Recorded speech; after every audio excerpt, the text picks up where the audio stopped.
네, 이번에는 섬유의 표현 두 번째 염색에 대해서 살펴볼 텐데요. 우리가 어떠한 원단이 있으면 또는 실을 먼저 염색을 해서 짜게 되는 경우를 선염이라고 하고요. 아니면 실을 이용해서 먼저 원단을 짠 다음에 나중에 염색하는 거를 후염이라고 합니다. 네, 어떠한 경우도 똑같겠죠.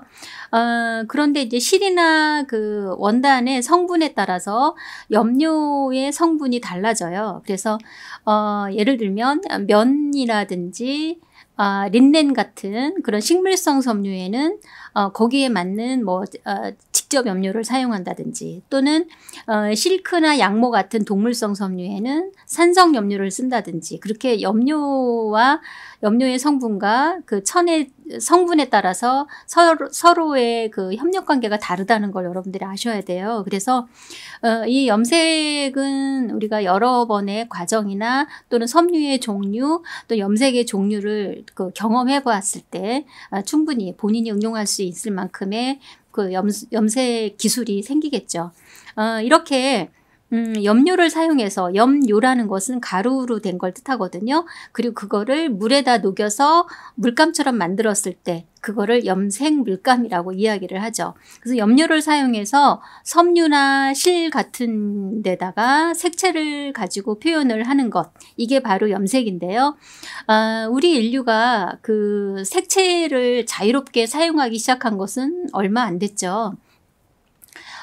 인류 최초의 색의 원료는 무엇이었을까요? 당연히 천연 재료였겠죠. 그래서 동물의 피라든지, 또는 식물의 즙이라든지, 또는 불을 태우고 남은 숯이라든지, 이런 것을 이용해서 염색을 하기 시작했죠. 그 다음에 곤충이라든지, 또는 어떤 열매라든지 그런 것에서 나오는 색소를 가지고 염색을 하죠. 그런 것을 우리가 천연 염색이라고 하는데요. 이 천연 염색은 천연 섬유에만 염색이 되는 특징이 있습니다. 네, 그래서 천연 재료이다 보니까 아주 많은 재료를 가지고 아주 소량의 염료밖에 얻을 수가 없거든요. 그러다가 보니까 예전에는 아주 진한 색이라든지 다채로운 색은 신분이 높은 사람들만 활용할 수가 있었죠. 신분이 낮은 사람들은 색을 소유할 수가 없었죠. 이제 18세기 중엽 이후에 화학적인 안료를 개발하면서부터 우리 모두 다 자유롭게 색채를 사용하게 된 거라고 볼 수가 있겠는데요. 그런 것을 이제 합성 염료라고 하거든요. 이렇게 염료는 크게 천연 염료와 합성 염료, 천연 염색, 합성 염색, 이렇게 두 가지를 나눈다는 것을 여러분들이 기본적으로 알고 계셨으면 좋겠습니다. 그래서 우리가 이렇게 어떠한 섬유나 원단에다가 색을 가미하는 것은 물론 장식적이고 아름다워 보이기 위한 1차적인 목적이 있고, 또는 뭔가 실용적인 용도도 있겠죠. 예를 들면 신분을 나타내는 색채라든지, 또는 그 사람의 직업에 맞는 색채라든지, 이렇게 용도에 맞게 색채를 실용적인 목적에서 사용하기도 하죠. 이렇게 염색을 한 사례를 좀 더 보여드릴 텐데요. 우선 제가 보여드리는 이거는 이제 뿌띠 스카프예요. 그래서 여러분들 잘 아시는 쪽으로 염색을 한 거예요. 쪽잎으로. 그래서 이렇게 진한 파란색, 인디고색을 내려면은 굉장히 색의 재료를 많이 써야 되는데요. 이 한쪽 부분은 그냥 원단 그 자체를 놔두고 이렇게 한쪽만 염색을 해서 이렇게 뭔가 하얀색과 그 다음에 이러한 두 가지 색의 배색 효과를 표현했다고 볼 수가 있겠습니다. 네, 이거는 천연 염색으로 염색을 한 거예요. 이거는 이제 목을 장식하는, 네, 일종의 스카프라는 개념도 있지만, 이렇게 약간 장식적인, 네, 효과를 주는, 네, 그러한 느낌의 스카프인데요. 보온성보다는 뭔가 이제 그 옷을 입거나 뭔가를 했을 때 포인트를 주기 위한 용도죠. 그래서 요러한 디자인의 경우에는 두 가지 색감으로 염색을 했습니다. 네, 이렇게 두 가지 색감으로 이것도 역시 천연 염색으로 염색을 했어요. 그리고 끝에다가는 이렇게 포인트 장식으로 이렇게 예쁜 진주를 2개 달기도 했는데요. 이렇게 우리 원단 그 자체보다는 이렇게 디자인을 약간 잡아서 이렇게 새로운 또 형태에다가 스카프를 만들 수도 있겠죠. 그리고 지금 이거는 제가 다른 샘플로 보여드릴 소재인데 우선은 이 원단의 경우에는 그 천연 염색이 아니라 합성 염료를 가지고 염색을 한 경우거든요. 이 두 가지를 여러분들이 한번 비교해 보셔도 좋을 것 같아요. 천연 염색으로 염색을 했을 때와 화학 염료를 이용해서 염색했을 때와 느낌이 어떻게 다른지 그런 것을 한번 비교해 보시는 것도 좋을 것 같거든요. 그래서 지금 보시면 이미지에 보시면 옷걸이에 이렇게 스카프가 이렇게 걸려 있죠. 여기도 마찬가지로 두 가지 색감으로 염색이 되어 있는데 제가 보니까 이것은 천연 염색보다는 화학 합성 염료를 이용해서 염색을 한 경우입니다. 이렇게 어떠한 원단에 어떠한 용도에 어떻게 활용되었을 때 그 색채가 되어졌을 때 훨씬 더 부가가치 있게 업그레이드된 그런 아름다운 제품이 만들어지는지 그런 다양한 사례를 통해서 여러분들 한번 살펴보시면 좋겠죠. 네, 이미지로 먼저 이 염색을 이용해서 할 수 있는 사례들을 한번 살펴볼 텐데요. 먼저 그 왼쪽 하단에 있는 이미지를 보시면 아트웍 작업이에요. 장현순 작가의 그 섬유 조형물 작업인데요. 이분은 이제 그 삼배, 모시 이러한 소재에다가 쪽으로 염색을 한 다음에 그거를 어떠한 입체적인 조형물에 이렇게 중첩되는 효과로 작업을 했어요. 그래서 일종의 뭐 조형물 또는 조각 작품으로 불릴 수도 있는데 섬유로도 이렇게 스케일이 있는 그 조형물 작업을 할 수 있다라는 걸 보여드릴 수 있고요. 그리고 천연 염색이 갖고 있는 투명감을 굉장히 잘 살렸죠. 그래서 소재의 특성과 거기에 어울리는 염색 기법이 잘 적용된 경우라고 할 수가 있겠습니다. 그 다음에 두 번째로는 면직물에 염색한 경우인데요. 이것은 이제 화학 염료를 이용한 거예요. 그래서 면직물에는 직접 염료를 이용해서 염색을 하는데 지금 첫 번째 보여드렸던 그 아트웍 작업은 천연 염색 기법이었고 지금 말씀드리는 면직물은 화학 염료, 합성 염료를 이용한 경우예요. 그래서 좀 다르죠. 인공적인 느낌이 나고 조금 투명감이 덜하죠. 네, 그래서 그런 차이가 있습니다. 이 화학 염료에서 보여지는 색감, 그 다음에 천연 염료에서 보여지는 색감의 차이를 여러분들이 구분할 수 있으면 좋을 것 같아요. 그 다음에 실크 소재 같이 동물성 섬유인 경우에는 산성 염료를 이용해서 염색을 합니다. 이와 같이 화학 염료는 그 성분에 따라서 그 소재가 면직물인지 그러니까 식물성 섬유인지 동물성 섬유인지 그 성분에 따라서 염료의 성분이 달라진다라는 거. 네, 이런 거는 이제 나중에 우리가 염색에 대해서 공부할 때 조금 더 자세히 공부할 수 있는 기회가 있을 거예요. 네, 그렇게 해서 지금 보시면은 이렇게 염색을 표현하는 방법도 여러 가지가 있거든요. 여러분들이 뭐 초등학교 때, 유치원 때부터 많이 해봤던 기법 중에 하나일 것 같은데 이제 티다이라고 하는데 홀치기 기법으로 염색을 해서 티셔츠 같이 약간은 좀 에스닉한 네, 그런 분위기로 연출을 하기도 하죠. 네, 면직물에다가 직접 염료를 해서 또 기법은 홀치기 기법으로 적용한 사례입니다. 좀 더 캐주얼하고 좀 내추럴한 이미지를 표현하고 싶을 때 네, 이런 연출 방법도 잘 어울리죠. 네, 이번에는 질감 표현이 되겠는데요. 섬유를 원단을 가지고 염색을 통해서 색감으로 표현을 하기도 하고 이번에는 원단을 어떻게 적용하느냐고 적용하고 응용하느냐에 따라서 질감적으로도 또 표현을 할 수가 있거든요. 그래서 우선 첫 번째 방법은 번아웃 기법과 멜팅 가공이에요. 그래서 번아웃이라는 거는 뭐냐면 지금 첫 번째 이미지가 이제 그 번아웃인데 두 가지 성분의 소재가 있어요. 예를 들면 면직물과 폴리라는 두 가지의 성분으로 짜여진 원단인데 여기에다가 면을 그 녹여서 없애는 약품을 바르면은 면만 없어지고 그 다음에 실크만 남게 되는 거죠. 네, 그런 식으로 해서 이중으로 조직된 섬유에 한 성분을 녹여내는 약품을 써서 없애버리면 나머지 성분만 남아서 이렇게 뭔가 투명한 질감 효과를 나타내는 거죠. 그래서 원래 이렇게 하얀색 부분은 원래의 원단이고요.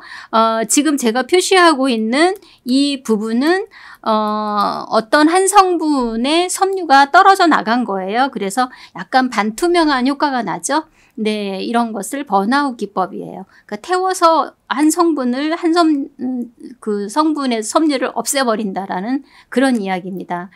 이러한 비슷한 기법으로 또 멜팅 가공이 있기도 해요. 그래서 멜팅 가공이라는 것은 예를 들면 금속의 질감이 나타나는 이렇게 지금 제가 보여드리는 이런 섬유인데요. 이런 섬유는 이제 그 금속이 섞여 있는 폴리와 금속이 섞여 있는 그러한 섬유거든요. 그래서 이러한 소재에다가 약품을 써서 뭔가 이렇게 수축하게 해주는 그러한 작용을 이용해서 이런 텍스처 효과를 낼 수가 있어요. 그래서 지금 보시면은 이렇게 여기다가 이제 동전이나 단추 같은 거를 넣어서 이렇게 돌려서 홀치기를 해준 다음에 약품 처리를 하면 그 부분이 그대로 이렇게 남는 거예요. 이 주름이라든지 이런 것들이 입체적으로. 그렇죠? 네. 이래서 이러한 질감 효과도 우리가 작업에 활용할 수가 있습니다. 네, 이번에는 소로시 기법이라는 거거든요. 소로시 기법이라는 것은 알기네이트 기법이라고도 해요. 그래서 알기네이트라는 거는 약간 우뭇가사리 같은 그런 해양 식물에서 채취를 해서 약간 미끌미끌한 투명한 비닐 같은 소재가 있어요. 그래서 그거는 작업을 한 다음에 흐르는 물에다 씻으면 그게 다 녹아서 없어져 버려요. 네, 그래서 그러한 소재를 활용해서 하는 기법인데요. 여러 가지의 그 천 조각이라든지 실 뭉치라든지 이런 거를 표현할 수가 있어요. 그래서 저는 이 알기네이트 기법이 되게 좀 핸드메이드 느낌도 나고 그 다음에 여러 가지의 그 실의 질감을 다양하게 표현할 수 있어서 제가 이제 섬유 디자인 전공 수업에서도 재미있게 잘 활용하는 수업인데요. 약간 수작업이 많이 들어가기는 해요. 그런데 좀 그 인위적으로 낼 수 없는 뭔가 좀 손맛이 느껴지는 그런 작업을 할 때 많이 활용하는 기법이기도 합니다.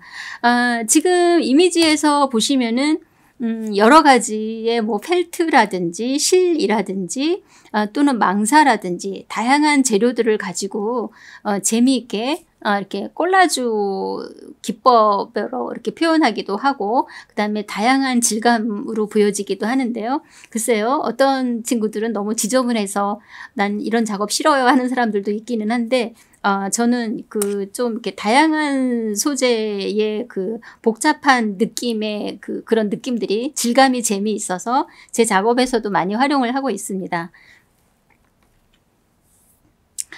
네, 이번에는 플리츠 기법이에요. 플리츠라는 것은 주름을 뜻하죠. 이 폴리에스테르라는 소재는 열가공을 할 수가 있어요. 그게 무슨 얘기냐면은 이렇게 한번 이렇게 주름을 규칙적이든 불규칙적이든 주름을 잡아서 이렇게 눌러서 압력과 열 처리를 주게 되면 영구 주름이 생겨요. 펴지지 않는. 그렇죠?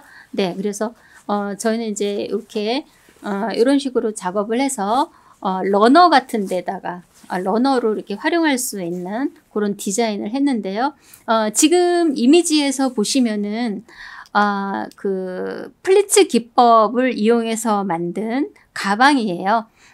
약간 니트 같은 질감이 느껴지는 있긴 하지만 이거는 폴리에스테르 소재로서 이렇게 규칙적인 주름을 만들어서 그 주름의 효과를 이용해서 재미있는 텍스처를 활용한 가방입니다.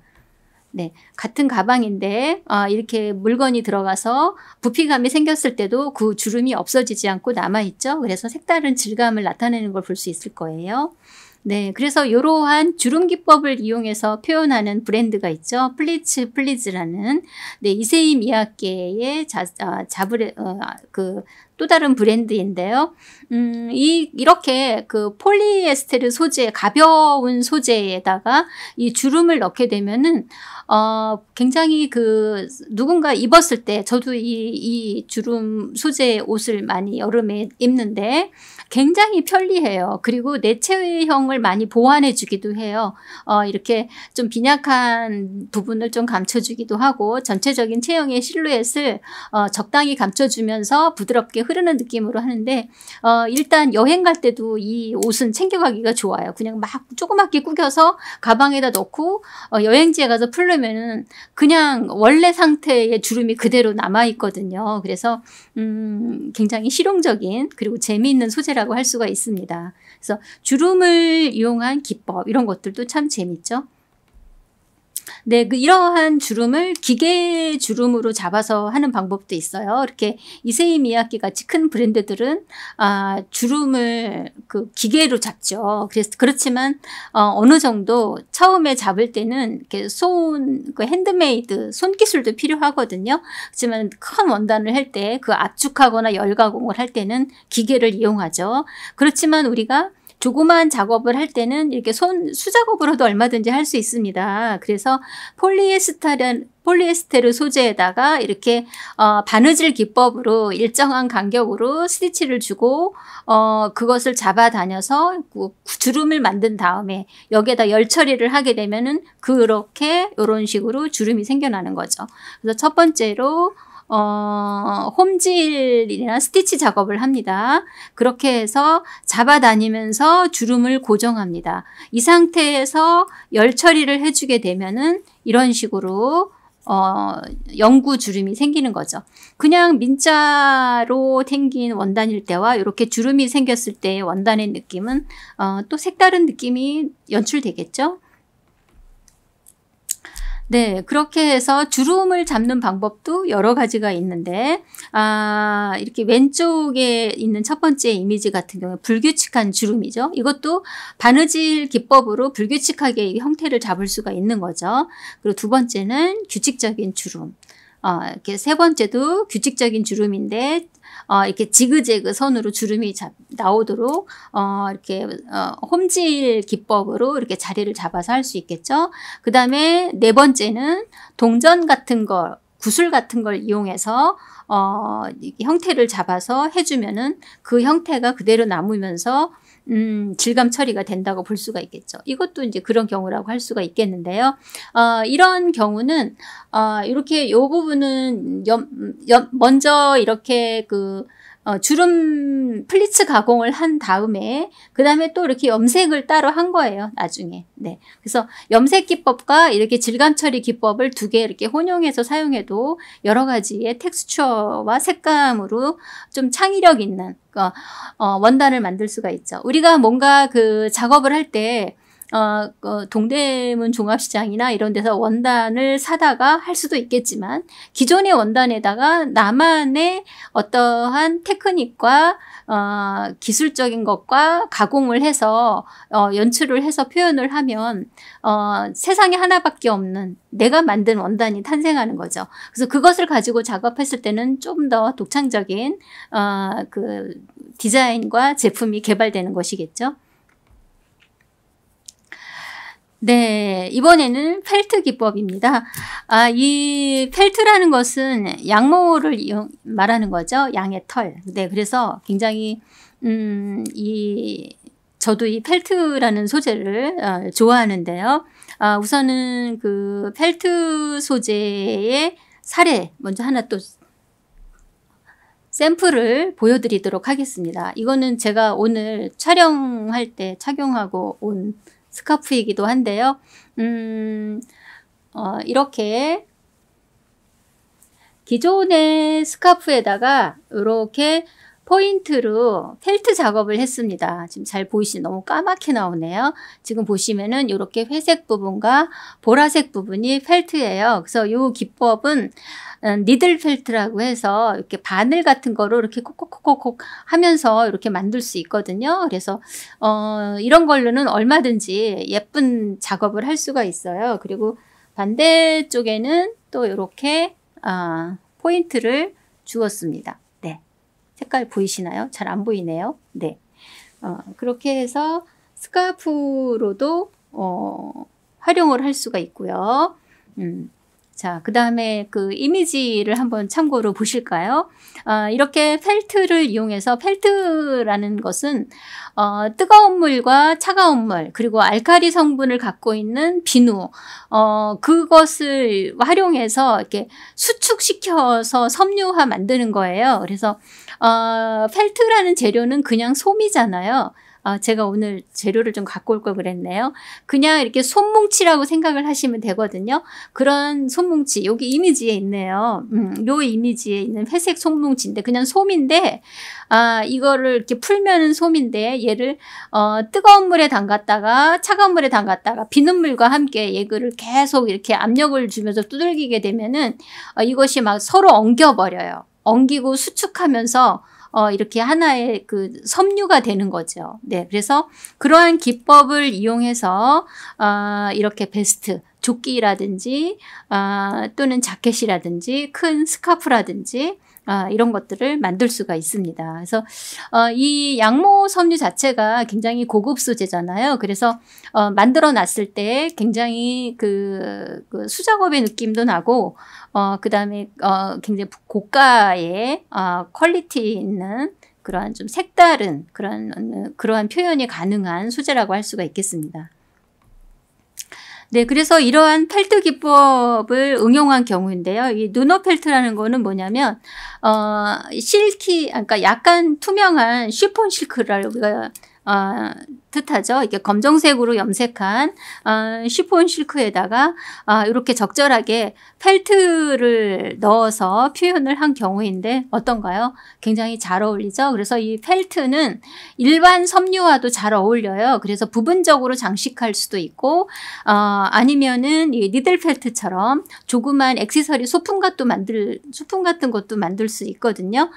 그래서 니들 펠트는 아까 제가 보여드렸던 네, 요런 것도 니들 펠트를 한 거예요. 그래서 바늘 같은 거를 콕콕콕 찌르면서 얼마든지 내가 원하는 물체를 만들 수가 있어요. 그래서 상당히 제가 학교에서 수업 시간에 이 작업을 해보면 많은 학생들이 좋아하고 재미있어 합니다. 그렇지만 사실은 이 펠트 작업은 쉽지는 않아요. 그래서 작업 과정도 그렇고 이렇게 이만한 정도의 완성도 있게 작업을 완성하려면 좀 많은 시간이 소요되기도 하죠. 그런데 이제 뭔가 이렇게 만드는 거를 좋아하는 친구들은 이런 작업들을 상당히 재미있어 하더라고요.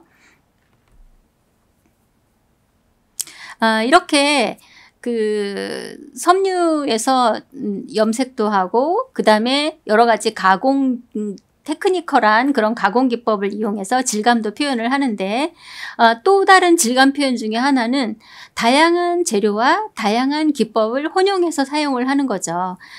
그래서 보면 제가 앞에서 섬유는 좁은 의미의 섬유와 넓은 의미의 섬유가 있다 그렇게 말씀을 드렸어요. 그래서 좁은 의미의 섬유는 여러분들이 생각하는 무슨 면, 린넨, 폴리에스테르, 나일론 또는 뭐 데님 또는 무슨 뭐죠? 네, 그러한 여러 가지 섬유를 우리가 좁은 의미의 섬유라고 하고 그다음 넓은 의미의 섬유는 가로보다는 세로가 긴 모든 것은 섬유다. 라고 규정을 하는 거죠. 그래서 섬유처럼 사용을 하는 거예요. 그래서 뭐 가느다란 철사, 가느다란 비닐, 무슨 끈 이런 것도 다 섬유가 될 수 있는 거죠. 그래서 그 보면은 왼쪽에 있는 첫 번째 이미지를 보시면은 굉장히 다양한 재료들이 있습니다. 이런 것들이 다 섬유 재료가 될 수 있다라는 거예요. 그리고 이런 것들을 잘 혼용해서 사용했을 때 굉장히 유니크한 작업이 될 수 있다라는 거죠. 그래서 가운데에 있는 두 번째 이미지를 보시면 어떠한 그 종이 섬유 같은 그런 텍스처에 이렇게 다양한 질감이 나게 이렇게 표현을 하고 있죠. 네, 그렇게 해서 텍스처가 주제인 그러한 옷이 원피스라고 할 수가 있겠습니다. 네, 그리고 세 번째에 있는 이 오른쪽에 있는 이미지를 보시면은 역시 그 인조 털 같은 느낌에다가 이렇게 뭔가 그 장식적인 것을 같이 사용을 하면서 색감의 어떤 효과 또는 질감의 대비 효과 이런 걸 이용해서 색다른 섬유가 표현된 걸 알 수 있을 거예요. 이렇게 다양한 재료를 사용했을 때 또는 다양한 기법으로 연출했을 때 뭔가 또 독특한 나만의 섬유가 완성되는 것이라고 할 수가 있겠죠. 네, 지금 보시는 패션인데요. 이거는 이제 뭔가 패션쇼에서 보여지는 자료를 제가 보여드리는 건데, 니트로 짠 직물 셔츠이죠. 네, 그런데 여기 그 가슴 부위는 보면은, 같은 섬유를 썼는데도 색감과 그 조직감을 다르게 하면서 굉장히 색다른 질감을 연출하고 있죠. 때로는 이렇게 풀어서 길게 연출하기도 하고 또는 이렇게 짧게 잘라버리기도 하고 너덜너덜한 그 자체를 그대로 사용하기도 하고 그 다음에 각기 다른 조직감을 형성하기도 하고 네, 이런 식으로 다양한 기법과 다양한 표현으로 얼마든지 독창적인 그러한 옷이 될 수도 있고 섬유 제품이 만들어질 수 있습니다. 섬유에서 표현할 수 있는 것 중에 가장 효과적인 것은 지금까지 말씀드린 색감과 또는 질감과 형태감 이런 거라고 볼 수가 있겠죠. 네, 그래서 그 중에서 섬유만이 갖고 있는 독특한 질감 표현을 잘했을 때 매우 세련된 그리고 좀 더 차별화된 그런 표현이 가능하다고 볼 수가 있습니다. 네, 이렇게 그 섬유를 활용해서 다양한 그 가공을 한다든지, 그 어떤 변화를 주어서 다양한 그 활용도가 높게 적용할 수가 있겠는데요. 이러한 섬유의 질감, 색감 또는 문양, 감성, 이런 거를 활용해서 섬유를 어떻게 확정하고 표현하고 있는지 좀 사례를 통해서 살펴보도록 하겠습니다. 네, 지금 보시는 거는 대림미술관에서 있었던 Color Your Life라는 전시였는데요. 여기서는 이렇게 섬유를 활용해서 다양한 조형적으로, 디자인적으로 활용한 사례입니다. 지금 보시면은 어떠한 그 입방체의 형태에다가 섬유로 이렇게 감싸고 있죠. 그랬을 때 그 색감에서 주는 그 차이, 그리고 섬유의 질감이 느껴지니까 전체적인 형태감이 조금 더 따뜻해 보이지 않나요? 네, 이번에는 나무로 어떠한 그 틀을 만들어서 거기다가 이렇게 실로 막 감았어요. 그런 다음에 그 위에다가 페인팅을 하고 있죠. 네, 그래서 이렇게 실로 감았을 때의 질감, 그리고 거기에 뭔가 이렇게 안료 같은 것들이 표현이 됐을 때의 질감, 이런 것들이 좀 색다르게 보여지시지 않나요? 이렇게 실로 감았을 때에 주는 그 섬유의 질감도 상당히 색다르죠. 지금 제가 오늘 잘 안 보이는데 그 착용하고 있는 이 브로치도 사실은 이런 기법이에요. 이렇게 나무에다가 예쁜 색실로 이렇게 코일링 기법 감아서 이렇게 표현한 경우거든요. 네, 그래서 이것도 제가 잘 아껴 쓰는 그런 액세서리입니다. 이렇게 다양한 기법으로 응용해서 이런 그 액세서리부터 이런 조형물 작업까지도 할 수 있는 거죠. 네, 그래서 제가 이 이미지를 보여드리는 이유는 이렇게 그 섬유를 조형적으로도 활용할 수 있고 확장할 수 있다라는 거를 보여드리기 위한 건데요. 어떻게 그 자유로운 형태와 그 다음에 자유로운 텍스처를 어떻게 조형성 있게 잘 활용하고 있는지, 그리고 그 느낌이 어떻게 다른지도 한번 경험해 보시면 좋을 것 같아요. 네, 이번에는 패션쇼에서 보여지는 섬유의 확장인데요. 보통 이런 패션쇼에서는 조금 더 그 디자이너의 아이덴티티를 좀 더 부각하기 위해서 조금 실험적인 그러한 작업물들을 많이 보이기도 하죠. 저런 것들을 어떻게 입지? 그렇게 표현하기도 하는데, 글쎄요. 이렇게 과감한 시도는 실제 사람들이 구입해서 입기보다는 뭔가 상징적인 의미가 더 반영된 것이라고 볼 수가 있겠죠. 굉장히 화려한 색감의 염색 기법을 이용해서 표현한 경우입니다. 네, 이번에는 우리가 섬유라는 걸 통해서 뭐 바느질로 꿰매거나 또는 꾸기거나 또는 뭉치거나 또는 이렇게 어떻게 볼륨감 있게 표현하거나 다양한 기법을 표현할 수가 있는데, 그러한 경우를 극대화시켜서 표현한 패션의 모습이에요. 그래서 약간 하드한 소재의 질감으로 이렇게 그 조금 형태감을 잘 살린 경우입니다. 그 다음에 마지막에 있는 세 번째 이미지는 투명한 느낌의 반투명한 시스루 룩이라고 하죠. 그 비치는 소재를 이용했는데 거기에 이렇게 약간 리드미컬한 형태감을 주어서 여성스러움을 부각하고 있죠. 네, 이번에는 질감을 좀 적절하게 잘 이용한 경우인데요. 지금 이 모델의 머리에 쓰고 있는 거, 이게 우리가 앞에서 말씀드렸던 펠트 소재예요. 펠트 소재를 섬유화하기보다는 뭔가 그 형태감과 색감 있게 적절하게 잘 활용을 하고 있는데 포인트 역할을 잘 해주고 있죠. 네, 그러면서 이렇게 일반적인 패브릭 소재에다가 이렇게 망사 느낌의 질감적인 것, 이러한 소재들이 서로 잘 대비 효과를 이루면서 이렇게 뭔가 질감을 잘 활용을 하고 있습니다. 네, 이번에는 역시 볼륨감.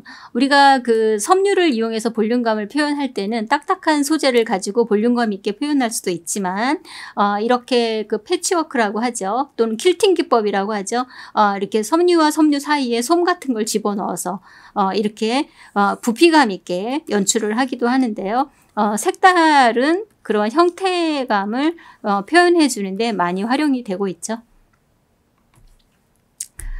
네, 지금은 이번에는 조금 더 색다른 소재인데요. 이렇게 망사 느낌의 소재에서 느껴지는 느낌, 그렇게 해서 그 머리 부분에 헤어 부분과 얼굴 부분을 이렇게 망사로 비춰지는 느낌으로 해서 뭔가 신비스러운 그러한 느낌을 연출하고 있어요.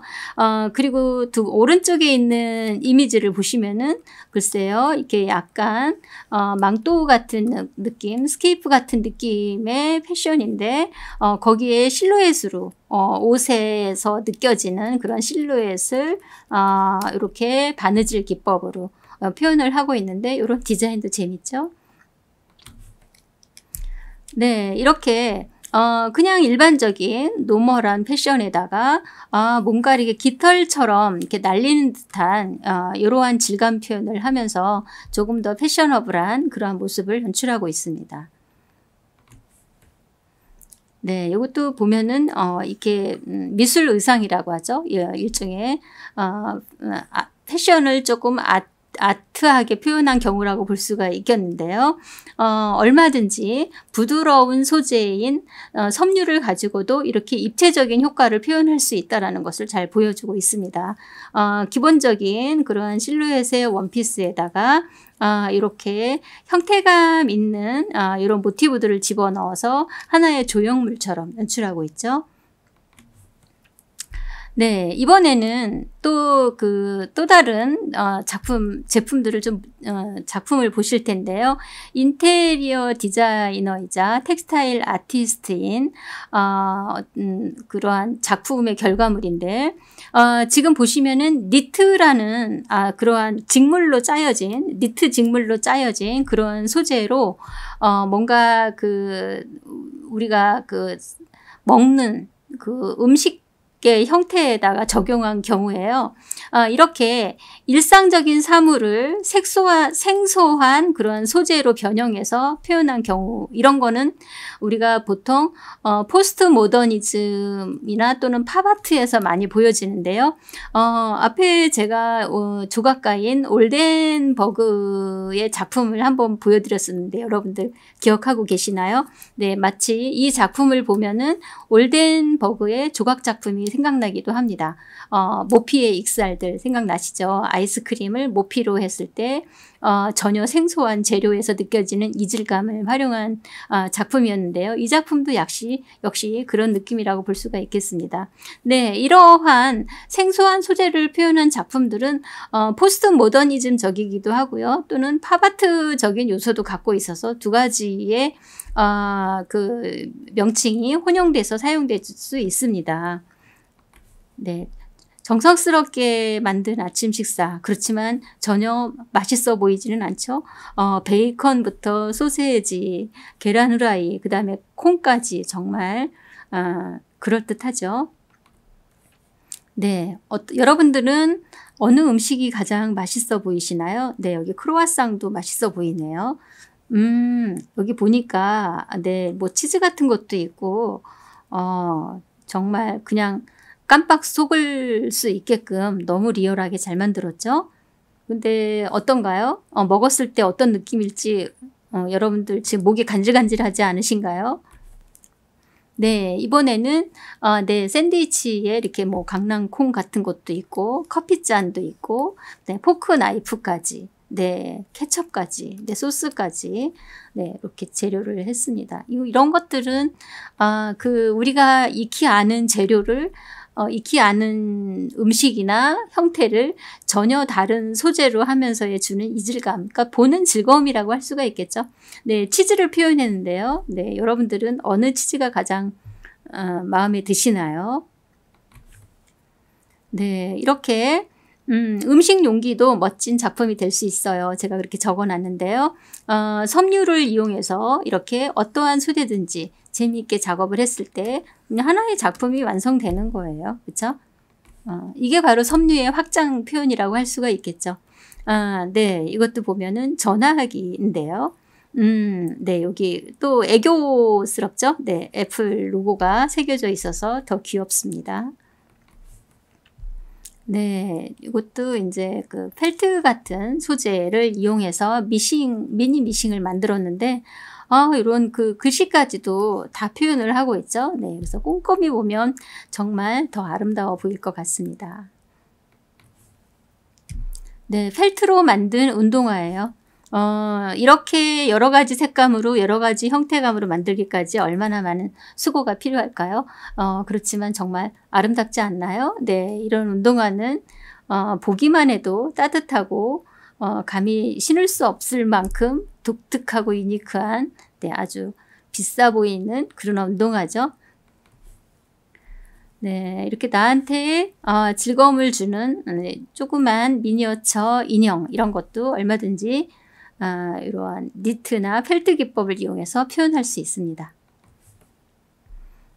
그리고 이제 보면 여기서의 주인공은 누굴까요? 네, 가방이겠죠?